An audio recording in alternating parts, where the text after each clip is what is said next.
Hello everyone and welcome back to episode 2 of this McLaren Keyboard Career Challenge for round 2, the Italian Grand Prix at Imola. If we go through, Ferrari are catching up, but we have brought in 4 upgrades, 2 aero, 1 chassis and a durability. But as we head to qualifying right away, none of the business round practice, skip that or simulated it. Imola Water Rails by driving is one of the most difficult tracks on a keyboard. You can see that I'm missing a ton of apexes, running wide. It's not to hit the high curbs with simulation damage, which can be very deadly here. But you can see going through the second chicane, we're going to stay on board with this lap just to see how tricky it is on the keyboard. In fact, the hairpin is probably the easiest turn still on the keyboard, because I said this last episode, but you either go 180 degrees or not at all. So if you turn too much, you go completely off, go a bit wide. Then this is so tricky with a keyboard, because you want to turn in not too much, but then you see missed the apex quite a lot there. Entering the final chicane, this was actually quite easy on the keyboard. I find it easier on the wheel. We brake very late, we jump over both chicanes, we lose the back end since we hop over the curb, because I didn't expect that amount of understay through there. Remember, this is my first lap on a keyboard round Imola. 2 final corners, a very strong round there. As we now go through the final corner, miss the apex, we don't run wide. And you may see in the top left that it will only be P17, so a terrible qualifying. We went from P4 to P17. So probably one of the worst qualifying sessions I'll have this entire year. P17 around Imola, Lando Norris, P5, 2 Mercedes and the 2 Red Bulls just in front of him, as Charles Leclerc and Carlos Sainz in P6 and P7 respectively. It's going to be tough beating the Ferraris this race. However, we've got an interview coming up. Yeah, the reason it wasn't as fast, I just made some mistakes around them. Very easy to make on a keyboard. Yeah, the competition's brutal this year. But we're gonna go for no comment, not affecting the team acclaim, as we head to Sunday. We expect to see a lot of local supporters in red today. They've all turned out for what we have every expectation of being a sensational event here at the Emilia-Romagna Grand Prix. 3.1 miles of track here at Imola, featuring 19 turns, 9 to the right and 10 to the left. Remember that Imola differs from most other Formula One circuits as it's driven anti-clockwise. Let's hope no one forgets that today. The exit from turn 18 will probably be the setup for many of today's overtakes, leading as it does into the longest straight of the circuit and its only DRS zone. And as always, a man with plenty of racing experience joins me in the commentary box. Today it's Anthony Davidson. Tell me, Ant, you're no stranger to surviving the melee of turn 1. So how do you keep out of trouble when there's so much going on around you? There are 3 main things to worry about there, Crofty. Positioning, awareness and discipline. First, you have to put your car in a bit of space and make sure you have room to react to what the others are doing. Then you have to watch your mirrors and listen to the sounds around you to get a sense of where everyone is. And finally, just don't get too greedy. Just because a gap exists doesn't always mean you should go for it. Let's run you through the driver grid order for today's exciting race. Lewis Hamilton lines up on pole position, and it's Valtteri Bottas that completes the front row. Considering the rest of the grid, we have Perez, Norris, Charles Leclerc and Sainz, Gasly, Fernando Alonso, Vettel and Yuki Tsunoda, Stroll, Ocon, Max Verstappen and Raikkonen, Giovinazzi, Russell, James and Nicholas Latifi, Mick Schumacher and Nikita Mazepin, and with lights out. Here at Imola, starting P17. Let's continue this form and aim for another top 10 finish. Felizi, one stop we're gonna take out. We're gonna have about 0.3 laps of fuel. Start is gonna be very important here. 3, 4. Driver lights are on. They're on for an edge, but away we go. It's a fairly good start Giovinazzi has a flyer. He's already trying to get past Raikkonen. Verstappen down in the order due to a penalty. That's going to be interesting. We're going to try to get past Russell and Latifi, the two Williams. We might have a little go on Kimi Raikkonen. No, he just seems to hold position just about through the first chicane. We get a good run on Kimi Raikkonen. We absolutely send it. We drift out wide. He goes back, but we survive it.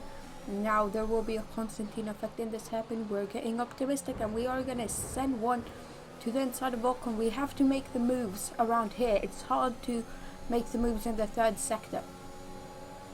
Up the hill for the first time, we're now behind Giovinazzi, his first of two home races. He through the fast right-hander, which were very tricky, as I said in quali. Now we're trying to get back using this Mercedes power and the ERS. Can we send it? Yeah, we had a little look there, but we just didn't have enough speed. Tiny bit of contact there. Luckily, no front wing damage. We know that Bottas had front wing damage. And at this point, while I was driving, I did not know that my teammate, Lando Norris, he somehow got damage. You can see he's at the front of this queue.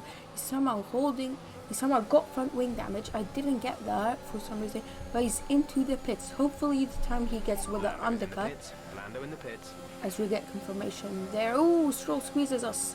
But hopefully the time he spends in the pits will be sufficeful with the undercut. If he can just get some points, that'll be good today, because Ferrari are right now in the top 5, both the pair of them, and I'm not even in the top 10. Vettel gets caught by Verstappen.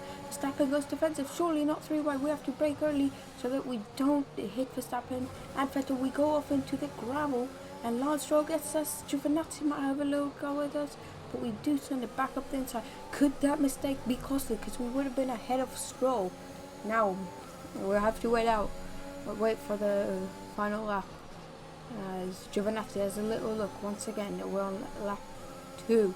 We made up 5 positions in the first lap. Giovinazzi has a little look, but you do not send one to the inside there.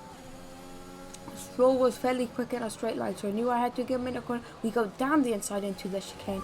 A place. You made it look easy. Thank you, Jeff. A place where usually you don't make overtakes. However, we're on to lap 3 now. DRS is enabled onto lap 4 now, as we're going to try to get the other Aston Martin nice and short time between them, because I've been doing a lot of overtakes. Next up is the Red Bull family of Verstappen's Red Bull, Gasly and Tsunoda. We're jumping all the way to lap 6. All this time we've been behind Verstappen and Tsunoda.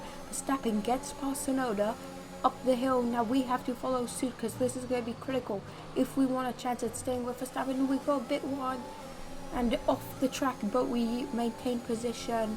Not a warning since we slowed down, but Yuki Tsunoda is really slung up. But that is our first warning. That was just awful for me, just didn't hit it right.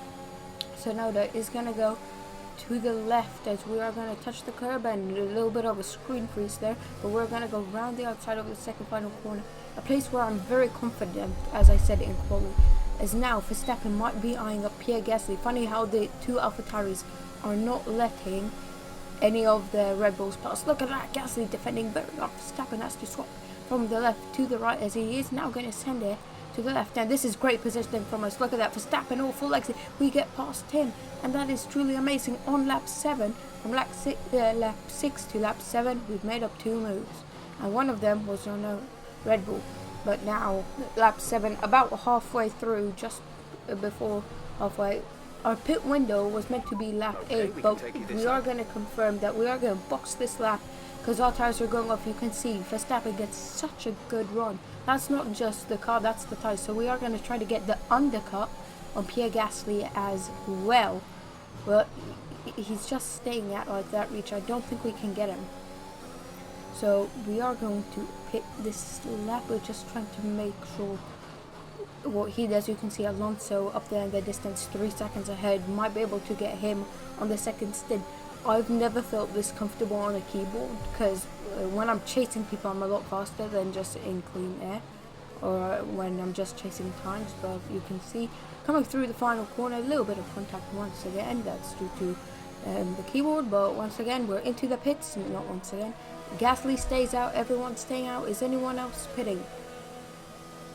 I think Kimi Raikkonen is pitting. No, Hamilton. Yes, we actually held up Hamilton there, and that's going to be huge because we held him up for about 2 seconds there.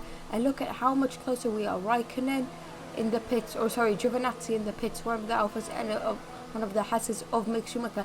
You can see Lando Norris, he was 30 seconds behind, but it's a long pit lane here, very long. And as we come out, he'll only be about 6 seconds behind. And look at that, as we go on to the next lap, Pierre Gasly, Verstappen, all in. You can see that on the mini-map, and we have jumped them. We haven't even jumped them by a bit, we've jumped them by quite the amount, as we are now, instead of 3 seconds to Alonso, 1.7, and this is the very next lap, lap 10. Our tyres have been switched on nicely. We are right behind them. ERS, overtake mode, Rich Mix sadly not flowing, I don't know why I said that, standard, but we are in the slipstream. DRS wide open, the big letterbox of this Formula 1 car, and we are just going to go clean around the outside. Mercedes engine. Great pass. And right now, I thought we couldn't get Sainz on lap 10, that was, but he's on the hards, and him and Hamilton have been scrapping away. So we have gained up to him, but will it be by enough? We'll see. We'll gain. We can't use all the battery. We only have about 25% left, as we're going to have a little look down the inside. That's late braking. We just about get it. And now Leclerc is 1.3. This is the final lap now. We down the inside. That was very, very sketchy. We've been pushing since we overtook Sainz, and we've got the podium. Let's just check a replay on that. Look at this. So we're in the slipstream. I knew I had to go for it. As clean as you can get. Tiny bit of contact. I actually lost my front wing there, but we get through nice and easily. P3 on the podium from P17. All I could have asked for. But it's our first podium, and against all odds. Well done, good finish. You stepped up and achieved what we asked. Good job. And I was expecting a bigger radio. I have to give it to James. That was a commanding performance today. Very impressive indeed. Let's move on to the constructors. Red Bull pull further ahead in the standings. It was also a strong Grand Prix from Haas F1 this weekend. Fantastic work from the American team to move themselves further up the table. Well, Ant, an end to another fantastic weekend of racing. Thanks to everyone who joined us, and we'll see you for the next one. And I forgot to save the full race highlights. But anyway, next race will be Monaco. We're going to put some upgrades on, just checking what we have coming. We have an engine upgrade, I think that was.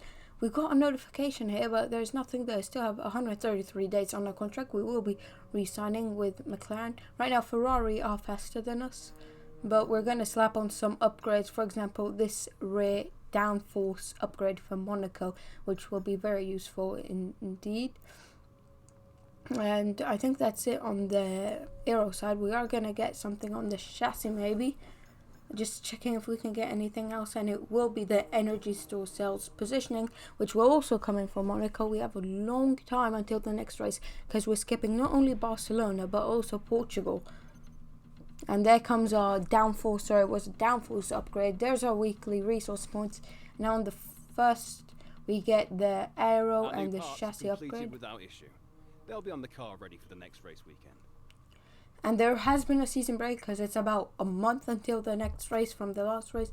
And we are ahead of Ferrari. Just checking if we can get any more upgrades. And we are going to go with these brake ducts. I think so. No, we aren't.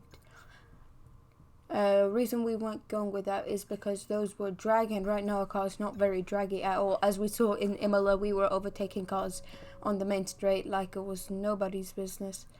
And we actually are going to go with that cable assembly weight redistribution, which hopefully will come in to further see us out in front of Ferrari.